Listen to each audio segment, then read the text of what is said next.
बिस्मिल्लाहिर्रहमानिर्रहीम सल्लल्लाहु अलैहि वआलिहि वसल्लम। आप अपनी जो भी आपकी परेशानियां हैं, मसाइल हैं, अपने अल्लाह से डिस्कस करें, उसका रिप्लाई बहुत ही खूबसूरत आएगा इंशाअल्लाह। मैं आपके साथ एक खूबसूरत कहानी भी शेयर करूंगी, जो एक बहन की कहानी है। दुरूद शरीफ पढ़ने की नीयत से उसकी ज़िंदगी में अल्लाह ताला ने क्या क्या चेंजेस लाए। दुरूद शरीफ जो भी इंसान पढ़ता है, अल्लाह उसके मसाइल ज़रूर हल करते हैं।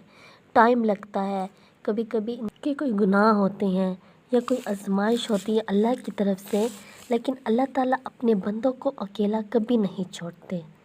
अल्लाह ताला तो अपने बंदों से बहुत मोहब्बत करते हैं। आप अपनी ज़िंदगी में कामयाब होना चाहते हैं, आप चाहते हैं कि आपकी ज़िंदगी खुशियों से भर जाए, तो बस अल्लाह से हर वक्त अपने गुनाहों की माफ़ी मांगे। चाहे वो गुनाह कबीरा है, सगीरा है, जानबूझ के हुए हैं या गलती से हुए हैं, और साथ साथ दुरूद शरीफ का विर्द करें। आप यकीन मानो कि जब से आप दुरूद पाक का विर्द करोगे, आहिस्ता आहिस्ता आपकी ज़िंदगी चेंज होती जाएगी। आपकी ज़िंदगी में कामयाबियाँ आपको मिलती जाएंगी, आपकी ज़िंदगी से परेशानियाँ ख़त्म हो जाएंगी। शुरू में बस दिल में एक एहसास था, एक शौक़ था, क्यों ना नबी सल्लल्लाहु अलैहि वसल्लम पर दरूद भेजा करो। तो ये इंसान की मोहब्बत होती है कि जब आप दरूद पाक पढ़ते हो, मोहब्बत से पढ़ते हो कि मोहम्मद सल्लल्लाहु अलैहि वसल्लम पे दरूद पढ़ूँ, मोहब्बत से पढ़ूँ, तो अल्लाह ताला आपकी ज़िंदगी में तब्दीलियाँ करने वाले होते हैं, आपको कामयाब करने वाले होते हैं कि आपकी तवज्जो दरूद शरीफ की तरफ जाती है, इस्तिग़फ़ार की तरफ जाती है। अल्लाह ताला अपने बंदों को अकेला नहीं छोड़ते। सूरत ज़ुहा में पढ़ा है ना, सूरत ज़ुहा में काफिर जो थे, मुशरिक जो थे, हज़रत मोहम्मद सल्लल्लाहु अलैहि वसल्लम को बातें सुनाते थे कि काफ़ी अरसे से आप पे कोई वही नहीं आई, अल्लाह ने आपको छोड़ दिया है, अल्लाह आपसे नाराज़ है। तो उस वक्त सूरत ज़ुहा नाज़िल हुई, अल्लाह तो कभी भी आपको नहीं छोड़ेगा और ना ही वो नाराज़ है आपसे। वो तो आपसे मोहब्बत करता है, आपको इतना कुछ अता करेगा कि आप राज़ी हो जाओगे। तो अल्लाह ताला कभी भी अपने बंदों को नहीं छोड़ते। चाहे दुनिया वाले आपका जितना मजाक बनाएं, आपको ख़ुद को लगे कि आप मेरी दुआएं कबूल नहीं होंगी, लेकिन अल्लाह ताला ने आपको कभी भी मायूस नहीं होने दिया। इस तरह एक बहन ने दुरूद शरीफ को पढ़ना शुरू किया। उसने भी इसी नीयत से दुरूद पाक को पढ़ा था कि मोहम्मद सल्लल्लाहु अलैहि वसल्लम पर दरूद पढ़ा करो, उनकी मोहब्बत में, उनके एहसानों में। तो उस बहन ने दुरूद शरीफ को पढ़ना शुरू किया था। रोज़ाना 1000 मरतबा दुरूद शरीफ वो ज़रूर पढ़ती थी। पहले दिन थोड़ा वक्त लगा, लेकिन आहिस्ता आहिस्ता उसको दुरूद शरीफ पढ़ने में एक मोहब्बत मिलने लगी, एक सुकून मिलने लगा, एक रोशनी दिल में उतरने लगी, एक उम्मीद। वो बहन कहती है कि जब से मैंने दुरूद शरीफ को पढ़ा तो मेरे दिल में एक उम्मीद सी आने लगी, एक किरण सी आने लगी। मेरा अब वो कोई भी दिन ऐसा नहीं था कि मैं दुरूद शरीफ ना पढ़ूं, बस मैं दुरूद शरीफ हर रोज़ पढ़ती थी। वो बहन ख़ुद बताती अपनी ज़िंदगी के तजर्बे कि मैं अपने सारे घर के काम, बच्चों की ज़िम्मेदारियां सब जल्दी जल्दी करती हूँ, ताकि वक्त मिले मैं बैठकर दुरूद शरीफ भी पढ़ूँ और इस्तिग़फ़ार भी पढ़ूँ, और उसका असर सिर्फ़ उन्हीं की ज़िंदगी पर नहीं बल्कि उनके घर वालों पर भी होता है। जब आप दुरूद शरीफ पढ़ते हो तो दुरूद शरीफ के पढ़ने से अल्लाह ताला की जो रहमतों का नज़ूल होता है, फ़रिश्ते जो रहमतें लाते हैं आपके घर पर, तो जब आप पर पढ़ने वालों पर जब दुरूद शरीफ की रहमतों का नज़ूल होता है, भी बख्शे जा रहे होते हैं, नेकियां भी मिल रही होती हैं, तो उसके आसपास जो भी लोग होते हैं, उस घर में जो भी मामलात हो रहे होते हैं, हालांकि दुरूद पाक के पढ़ने से उसकी जो रोशनी है, उसका जो नूर है, उसके आसपास के लोगों पर, आसपास के मामलात पर भी बहुत असर डालते हैं। आसपास के लोगों की ज़िंदगी भी आसान होती जा रही होती है। ये बहन कहती हैं कि जब मैं दुरूद पाक का विर्द कर रही थी तो मैंने ख्वाब में देखा कि बहुत सारे कलर पेंसिल्स हैं, मार्कर्स हैं और डायरी रखी है, और इनके दिल में एक आवाज़ आई जैसे कोई कह रहा हो, अब तुम दुरूद पाक जो इतना विर्द करती हो, दुरूद शरीफ को लिखो भी सही। तब से उन्होंने दुरूद शरीफ को लिखना शुरू कर दिया। रोज़ाना मुख्तलिफ़ रंगों से, दिल की मोहब्बत से वो दुरूद पाक लिखती थी।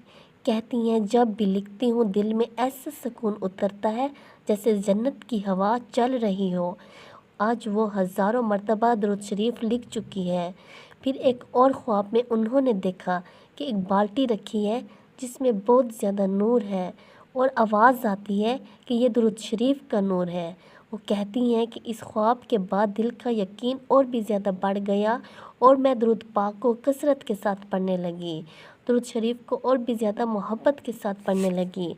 بہت سے لوگ ہوتے ہیں جو کثرت سے درود شریف پڑھتے ہیں، لیکن وہ کہتے ہیں کہ ہمیں خواب نہیں آتے۔ ضروری نہیں کہ آپ لوگوں کو خواب آئیں، اگر آپ کے دل کو سکون ہے، آپ کی زندگی میں سکون ہے، آپ کے تمام معاملات جو ہیں وہ اچھے طریقے سے ہو رہے ہیں، آپ کے رکے ہوئے کام خود بخود ہو رہے ہیں، تو آپ بھی سمجھ لو کہ آپ کی زندگی پر بھی حضرت محمد صلی اللہ علیہ وآلہ وسلم کی نظر کرم ہے، اللہ تعالیٰ کی رحمتوں کا نزول ہو رہا ہے، فرشتے آپ کے لیے دعا کر رہے ہیں، آپ کے لیے استغفار کر رہے ہیں، اور جس حاجات، جس پریشانیوں کے لیے آپ درود شریف پڑھتی ہو، اللہ تعالیٰ کی مدد آپ کو حاصل ہے۔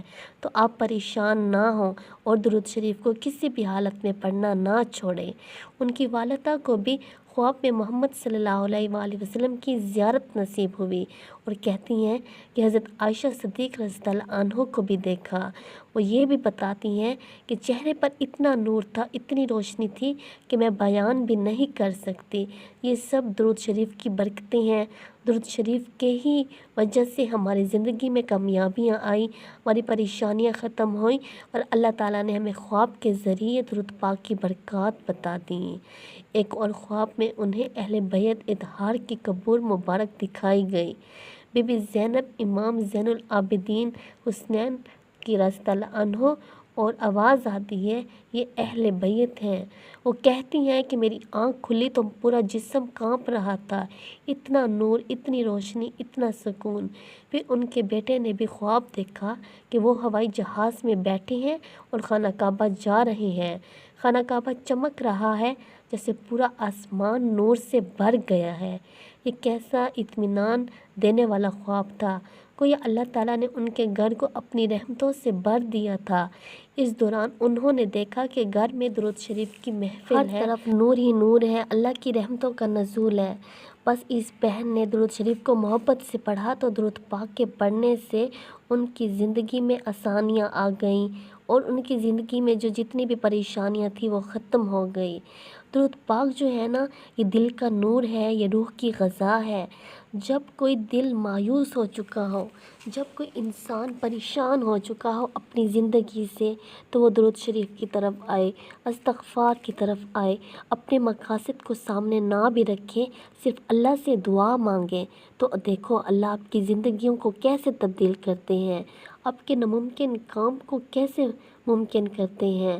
اور سب سے بڑی بات، محمد صلی اللہ علیہ وآلہ وسلم بہت خوش ہوتے ہیں، اور جب کوئی انسان ان پر مسلسل درود شریف پڑھ رہا ہوتا ہے اور اپنی پریشانیاں، اپنے پیغامات حضرت محمد صلی اللہ علیہ وآلہ وسلم کی بارگاہ میں پہنچا رہا ہوتا ہے، تو یقین مانو روز فرشتے وہی درود شریف اسی بندے کے والد کا نام لے کر جب درود پاک حضرت محمد صلی اللہ علیہ وآلہ وسلم کی بارگاہ میں پہنچاتے ہیں تو اس بندے کا پیغام پہنچاتے ہیں، اس کی پریشانیاں پہنچاتے ہیں، تو اللہ تعالیٰ کی نظر کرم کیسے نہیں ہوگی جب ہمارے محمد صلی اللہ علیہ وآلہ وسلم کی سفارش جائے گی، اس بندے کے آنسوں کے ساتھ جب درود شریف پہنچتا ہے تو یقین مانو آپ کے آنسو، آپ کے درود شریف، آپ کے غم حضرت محمد صلی اللہ علیہ وآلہ وسلم کی بارگاہ میں پہنچتے ہیں، ان کی نظر کرم ہوتی ہے اور وہ انسانوں کے لیے، اپنی امتیوں کے لیے بہت دعا کرتے ہیں۔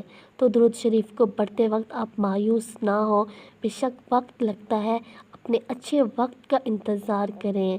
یہ دنیا تو فانی ہے، ہم کیوں اس دنیا میں مایوس ہو کے اپنے پیارے محمد صلی اللہ علیہ وآلہ وسلم اور اپنے اللہ سے اپنا بھروسہ توڑ دیتے ہیں، مایوسی اختیار کر لیتے ہیں اور لوگوں کے سامنے اپنے آنسو بہاتے ہیں۔ تو بس درود شریف پڑھو، استغفار پڑھو اور اپنے اللہ سے معافی مانگو، اپنے تمام معاملات، تمام پریشانیاں، زندگی کے دکھ، غم سب اپنے اللہ سے شیئر کریں، اور سب سے اچھی بات درود شریف کے ساتھ اپنے پیغامات کو پہنچائیں، اور آپ کے پاس ضرور رپلائی آئے گا محمد صلی اللہ علیہ وآلہ وسلم کا بھی اور اللہ کا بھی انشاءاللہ۔